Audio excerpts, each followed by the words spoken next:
Anong chika? Another thing. Another laboratory ka lahat. Bakit ba? Ikaw correct. Di ba kinokorek yung potassium, kinokorek yung mga kinikemi mo. So ilalab ka, titignan ko lang doon kung normal na. Another 19K ka, mama. Equivalent of 500,000 pesos. Ayun pa naman yung mahal yung lab. Oo, yung 19K yun, di ba? Yun, so yun yung waiting. At least ano mo na din to, general check. Pero parating daw si Doc mamaya, so pwede ka naman discharge bukas if ever man lang kakausap. Sabihin ko, hindi ko na po kailangan ng correcting. Tama mo na yung lifestyle mo. Ayusin ko na lang po pag-uwi ko. Manual. Huwag ka na mong tignan, kaya po na po ito. Paano na lang po yung correcting? Ay, anuhan ka pa pala ng insulin mamaya. Another extension ng 2-3 din kay mama. Pero at least okay ka naman na yun naman ang mahalaga. At least okay ka na. So kasi mamaya din naman, uuwi ako sa Emma, uuwi si Doray, tsaka si at least malakas ka na, kaya mo na mag-isa. Ay, iwan mo yung doctor mo. Ako uwi ako mga gabi. Hindi kaya karmain yan. Oo, ikaw. Gabi, syempre labog na lang yung doctor ko din sa bahay na tumatakol.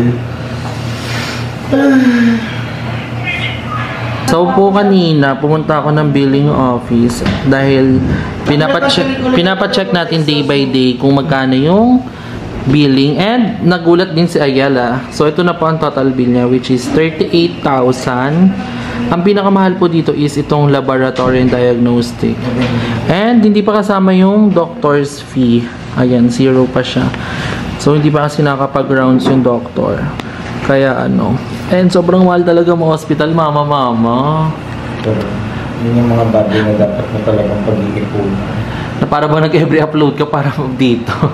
Kapag ti-air ko na ko, kala mo na yung savings. Simod mo kasi po, hospital pa, kaya naman ito ng hilot sa amin. Tsaka ng ng Vicks Vaporub. Gagat, tawas lang yan eh. Vicks Vaporub lang yan dito. Tawas daw mo. Gagat, wala rin yung tawas. Di ba nasa isip Ay, kaya mo na yun. Actually, wala pa palang PhilHealth dito. May PhilHealth si Aya, so may mababawas pa ditong, hindi pa natin sure. Pero ito yung initial total bill niya. Kasi baka may nadagdag pa kasi nilagyan pa siya ulinin. Kasi hindi daw siya titigilan hanggat hindi pa sinasabi ng doktor. Pagka kasi kung kuya lalagyan ulit. Ano sabi mo kanina? Parang noong una dehydrated ka ngayon. Overhydrated na. Parang sobrang fresh. Kuya, parang nalulunod na. Parang pwede na. Sobrang na ako sa swero. Parang kaya rin ako mag-promote ng collagen dyan. Feel mo ba? Oo, basang-basa na ako. Kanino na nga, Alex, pero sumama ko, i-vlog mo rin. Pero Hintayin mo yung tawag sa cellphone mo. Tinawagan ko kanina lang. ang ingay mo, mama. Kasi mga Walang pasyente. Hindi pwede naka-jogging pants ka lang. Yan ang gusto ko sa babae, nakapikit na pantalon. Pink yung ano niya. Pink kasi yun. Terno. Baka laki kasi mainit. Fashion. Pag ginampas kita dyan, Putulin mo yung dextrose niya. Kulang na lang walis tsaka Putulin mo yung dextrose niya. Gagatuturuan ko lang kung ano yung dextrose mo mamaya. Kulang na lang walis tsaka dustpan. Tupad na tupad ka. Oh! And guys, dumating na yung isa sa mga laboratory natin. And I'm so happy na maganda yung result. Kasi nung nagpa-check ako ng diabetes, ito din talaga yung pinaka-required sa akin. Yung x-ray. Kailangan ko ng x-ray para daw makita kung meron ako. Bulangangin ako na eh. Parang lalamang. Ano yung puti-puti daw? Wala. Ay, ganyan na lang ang copy ng x-ray ngayon. Hindi Basta- yung malaki. Basta ang ganda ng x-ray nila mo. Para kang nasa 2015.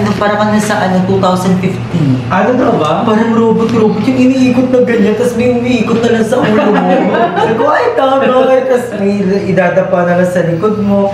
Ganun na siya. So, ito yung isa sa mga pinaka-concern ko kasi sabi ni Doc, baka, di ba nga may history ako na, I mean, smoke, anong tawag doon? Second-hand smoke. Hindi, smoker ako. Ano na yung lungs mo? Smoker ako. Smoker. Tama di ba, mother? Smoker ako. So, kailangan ko neto para daw makita kung mahina daw ba yung baga ko or may chest pain na or may spot na ako sa chest. So wala naman. So tuloy lang. Clear. Hindi, ito nga ipapromise ko, hindi na ako mag-ios. Magsasabon ako. May budget din eh. Kaya ka na-issue ang adik eh. Siyempre joke yun. Nakita ko kasi yung joke sa TikTok na yun. Hindi ako mag-iossi. Ano na? Ikaw hindi mo kailangan tumigil sa pag-iyos. Ay, ano? Discipline sa sarili. Dietitian. Ito yung nakalagay. Doc Cooks, makinig ka po. Radiographic report. No definite active bronchiomyositis seen in both lungs. Heart is Parang magkano ka muna, reading lesson. Aral mo na, mama. diaphragm and the rest of the visualized thoracic structure and unremarkable. Impression, normal chest study. Wow. Thank you for internal. You can proceed to HRT. Pwede kang magdede kahit lalaki ka. So, ayun guys, I'm so happy. At yung isa sa mga nagpa-happy sa akin, kahit nagulat na lang ako na biglang may lumilipad. Kasi lutang talaga ako na, wala na talaga akong nararamdaman nun. And yun din pala guys, ang naging findings din pala sa akin dito is yung low potassium. Bigla daw bumaba yung potassium ko. Kaya pala, pinaka naaalala ko, may mga times ako na naninigas Sumasakit yung ako. tuhod mo. Oo, tsaka naninigas ako. Akala ko nilalamig lang ako nung nasa bahay pa ako. Tapos yun pala, sabi ni doc or ni nurse, sabi niya na Bagsak ni ano yun, baksak yung potassium mo that time. So, yun, kaya ako nirefillan ng potassium. Tapos bukas, extend na naman, magano na naman na ng another. Totally. Natulala. Tsaka ng ano yun? Lab test. Lab test. Tapos yun, sabi ko, ano, Kaya mo na tumayo sa sariling pa. Uwi mo na lang yan. Alam mo naman na paano yung setup, di ba? Natatanggal mo na siya eh. Bumalik ako sa baba. Tatalon ako. Okay ka na, nakapag-joke ka na eh. Ayun, Malakas ka na. Oo, and thank you so much guys. Kayo yung dahilan kung bakit okay ako. Itong mga to, instrumental lang talaga. Yung mga gamot, iniinom lang. Yung presensya nyo, yung pagmamahal nyo sa akin. Ay, ikaw babawi ka naman Yes. At excited ako makabawi kay Eva at kay Dami. Ay, hindi para ma-hospital din kami. Hindi para ikaw naman yung magbantay Pag di mo tinigil yung bisyo mo na. Pag di mo tinigil. Look, Ako lang yung laging joke, di ba? Di pa natuto pa yung ano. Support lang. Kailangan ko ng another air sa bahay. Yan na lang ito. Iuwi mo yan. And of course, sa mga tropang bakba kay Bea and kay CJ and si Asyong. Sino pa ba yung mga nandito? Yun lang. Madam. Si Duray. Yan, kasi nga wala talagang kapalitan dito sa pagbantay sa akin. And thank you so much. Actually, Sino siya? Si Sean, nagdala sa hindi. Oo, si Sean tsaka si Rizel. Thank you so much, T. Kasi ano talaga yun, parang si Mother kasi nasa QC, pumunta siya ng QC. So wala kaming masakyan. Tapos yun, buti na lang ando sila Rizel. So sila yung nagatid sa akin dito. Thank you Kuya Sean and Rizel. And sila din yung nag-recommend ng hospital kasi nga bago pa lang kami dito sa Cavite, so hindi pa namin alam kung saan yung mga magandang hospital. And sa pinagpunta naman namin, so far so good naman, maganda naman siya. So, Affiliate kasi sila dito eh. Ah, Affiliate. Ano May commission May sila. commission sila. sila Rizel, Pag na-refer. Tsaka yung first, ang bilis Namiss ko na yung namiss ko ng lumabas-labas ulit. And feel ko lang muna, feel ko ha, sa sobrang dami kong nalab dito, nainom na gamot, feel ko parang nag-back to normal ako. Tsaka yung tulog mo, bakla 48 hours lang meme. Parang, alam mo yung parang naging 21 years old ako. Iba talaga pag naaalagaan ng hair. O, tara na, malakas na pala siya. Kaya mo na mag-isa dito. May kilala ko 35 years old na. Ala. Pero napabayaan niya yung dinaan lang niya kasi sa walking. Sabi ko kasi sa kanya, hindi lang walking, dapat may collagen, may vitamin E. Vitamin C. Oo. Naira bakla isang bote, 3 taon na sa kanya. Ano ginagawa niya doon? Diba? Madam Ivan, minsan kailangan din natin ng ng booster. Oo, booster. Voice changer. At saka kahit ano lang. So, ayun lang. And I love you all so much, guys. Lalo din kay Madam Mama Joven. Don't skip ads. Skip the video but not the ads. And of course, kay Ma'am Shiklod. Thank you, Ma'am Shiklod for everything sa lahat-lahat ng mga help sa akin. And kay Ate Risa din, thank you so much. Pabalik na lang kami, guys. And thank you for all the good result. Wait lang. Paano mo muna yung yung 38K? What's your plan? Basta benta mo atay mo. Tayo. Diba? Yun naman yung importante. Okay na tayo, magaling na tayo. And laughter is the best medicine. Tawa lang tayo palabas dito. Tawa lang tayo. Tapos huwag natin sila pakinggan. Tawa lang tayo. Tapos bit-bit lang natin to. So, yun. Babalik na lang kami, guys. Bye-bye. Update, mama. 32nd day. Pauwi na kami. Nagpa-discharge na kami. Actually, hindi pa talaga namin discharge. Tomorrow pa. Pero, medyo malaki na yung bill namin. And, baka hindi na talaga nila kami mapaalis dito dahil wala na kaming pambayad. Kaya sabi namin, Doc, baka pwede pong mag-discharge na kami. Kasi baka tayo magka-problema. 2, Doc. Diba? And, dumating din yung mga result kanina. And, tandaan itong reseta, guys. Dami ko pang reseta kasi medyo semi-private pala kasi ito. Kaya nagulat kami sa overall namin. At sa mga naman, guys, sa mga result naman ng mga lab test ko, okay naman na siya. Sabi daw sa akin, yung potassium ko naman daw is konti na lang yung kailangan ko. And sabi nila nurse na kaya naman daw yung daanin na sa proper medication intake, dapat sa oras, tapos kumain ng saging, uminom ng Pocari Sweat, matulog ng maaga. So, garing-garing na daw yun. Tapos, ayun, ang mataas ko talaga is fasting blood sugar, 1035. Na dapat nasa 5 or 6 lang. Pero alam mo ba, dati Emma, nasa 13 ako. Ngayon, 10:35 na. Ang galing. At least mababa na, di ba? Pero mataas pa din siya actually. After yung nagbigay ulit ng gamot, nagbigay sa akin ng insulin. Pantusok ng insulin. Pero, huwag niyo akong matakot kasi hindi porket binigyan ako is naka-insulin ka na. Kasi kung sinabihan nun, di ba? Ano sabi sa'yo? I-insulin ka lang. Ano sabi? In-insulin ka lang ngayon habang naka-confine ka kasi nagtatay ka daw. Hindi daw pwedeng isabay yung metformin na oral.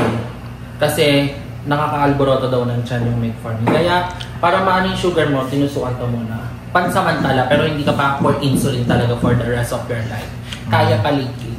Pero pinauwi yung insulin, di ba? Hindi ko nga alam nasaan eh. Ipapauwi daw. Ibibigay ata mamaya. Mamaya, si Darla kinuha na yung final bill doon. Ito yung final bill kanina, kinuha ko ng umaga. Makita natin. Kasi isa to sa mga tricks para hindi magulat sa bill yung pag na-hospital ko siya. So kanina, pina-update ko ulit. Ang total na is 47,000 pesos. Dadagdagan siya ng 10,000. Pero hindi pa kasama dito yung doctor's fee. And may bawas pa naman yung PhilHealth. So hindi pa sure. Pero hindi pa sure kung magde-reflect yung PhilHealth. Piling ko mga total bill nito, 55,000. Guess the bill. Who's gonna pay challenge? 3.5 lang. Pero ayan, thank you din kay Ma'am Shiklod, kay Ma'am Cecil R, sa lahat. And sa mga bading na nakasama ko, lalo kay Emma, talagang asikaka siya sa akin. And kay Madam Ivan, kay Darla, na talagang siya yung nagiging rider namin pag may bibiling mga kailangan. So, thank you kay Asyong din, kay kanila Duray, kanila Bea, and of course kay T. Rachel at saka sa boyfriend niya si Shana na to the rescue talaga nung emergency isusugod ako. Thank you so much, Team Bakbak. I love you all so much. So, Yun muna, mag-update ako mamaya kung anong ganap. Or sa next vlog. Yes, December 1 pa naman ngayon. Diba? Sana. Pero okay na yan. At least alam na natin yung mga sakit. And ang maganda dito is yung chest ko. Yung, ano yan? Yung ribs and lungs is clear. Kasi yun nga yung inaano sa akin. Pinapacheck sa akin yung x-ray ko. Nung na-diagnose ako diabetic, yun nung una kong ipano yung x-ray ko. And clear naman yung x-ray ko. And kukunin pa yung result nung ganun ko yung ultrasound. So, and I love you all so much. Guys, napaka-haggard dahil hindi pa tayo nakakaligo. Gawad na hindi pa rin okay yung CR. Hindi pa rin siya okay. Pero, abangan niya sa vlog ko tomorrow. And, ayun na yung ating hospital journey. First time kong ma-hospital. First time kong ma-confine ng ganun. First time ko talaga ma-hospital. Ganun pala yung feeling. Sobrang naghahalo-halo yung feeling. Yung stress, yung lungkot, and yung saya. At the same time, kasi nandiyan yung mga taong sumusuporta at nagmamahal sa'yo. So, halo-halo yung feeling sa hospital. So, mag-ingat tayong lahat. Ang final diagnostic sa akin, wait lang, nasa yung pen ko. Basta, ano siya, sa super dehydration at saka super dehydration. Wait nga lang, papakita ko sa iyo. Ay, ito ba? So, ito yung final chemist sa atin, guys. Ng hospital, kung ano yung talaga yung pinakasakit natin. Ano yung wait?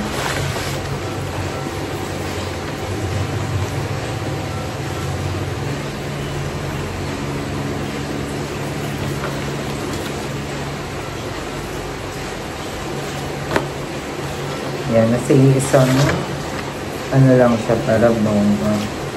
Wait lang, guys. And thank you so much again, guys, sa lahat ng support nyo, sa lahat ng prayers, and again, sa tumulong talaga sa akin sa hospital, sa financial. Thank you so much, Ma'am si Cecil R, Ma'am si Claude, and Ma'am si Rhea. I love you so much, guys. And sa lahat ng mga nagbigay ng prayers sa akin, sa lahat ng support. Thank you. Okay na ako. I'm totally okay. So, magsisimula na ulit ang ating buhay. And mag-iingat na tayo. Doble ingat na dahil sobrang sakit, guys. Wait lang, ay nanap ko. Yung lista dito yung pinakasakit ko. Kung ko saan yung lista.